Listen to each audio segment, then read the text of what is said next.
আমাৰ চিচিবকা সমষ্টি বিধায়ক ডাঙৰীয়া জীৱন দাদা ইয়াত উপস্থিত হৈছেহি আমাৰ অতি ভিতৰুৱা অঞ্চলত। গতিকে নদীখন বহুত গৰাখহনীয়া হৈছে, গতিকে তেওঁক আমি চাবৰ কাৰণে বিধায়ক ডাঙৰীয়াক মাতি আনিলোঁ। অনুৰোধ কৰি অনা তেওঁ আহিলে। সেইকাৰণে প্ৰথম পৰ্যবেক্ষণ আজি প্ৰথম পোনপটীয়া আজি কাৰ্যসূচী তেওঁ লৈছে।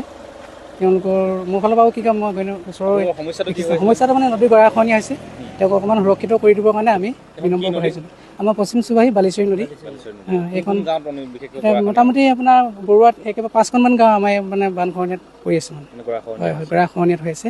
মানে প্ৰতিবাৰে মানে 1 বিঘা 2 বিঘা লৈ যায় তেনেকুৱা প্ৰতি চিষ্টেমত, প্ৰতি বছৰে মানে বাৰিষা আহিলে সেই তেনেকুৱা কথা। তাৎক্ষণিক ব্যৱস্থাৰ কাৰণে মহোদয় আমাৰ বিধায়ক ডাঙৰীয়াক আমি অনুৰোধ জনাইছোঁ, তেওঁ যিমান পাৰে যত্ন নাচি চেষ্টা কৰিব বুলি আমি আশা কৰোঁ।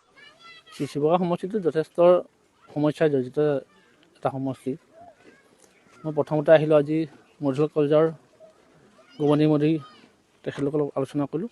তেখেতলোকৰ কলেজৰ এটা যি সৌহাৰ্দ্যমূলক আলোচনাত বহিলোঁ। তাৰপাছতে ইয়ালৈ আমি এডোখৰ সুবাহিলৈ আকৌ আহিলোঁ, পশ্চিম সুবাহিলৈ আহিলোঁ। ইয়াৰ এই নদীখনৰ যি গৰাখহনীয়া সমস্যা তাৰ পৰিদৰ্শন কৰিলোঁ। আৰু আমি ৰাইজৰ প্ৰতিনিধি হিচাপে ৰাইজৰ যিখিনি সমস্যা আছে সেইখিনি বুজ ল'ব লাগিবই, আৰু সেইকাৰণে আজি আহিলোঁ, এই সমস্যাখিনি চালোঁ আৰু উপযুক্ত সমাধান কৰিবলৈ যত্ন কৰিম। গতিকে ৰাইজৰ ওচৰত মই এটাই প্ৰাৰ্থনা, যাতে তেখেতলোকে যিকোনো সমস্যাটো গভীৰভাৱে ল'ব লাগে। যে সমস্যা আছে বুলিয়ে এটা সৰু সমস্যা লৈ আমাক দেখাব নালাগে। এইটো সমস্যাটো দীৰ্ঘদিনীয়া সমস্যা, যে আপুনি এতিয়া ধৰক এইটো আমি তাৰ প্ৰটেকশ্যনে দিম, চেনেলে কাটি দিম, কাইলৈ আকৌ খাই থাকিব।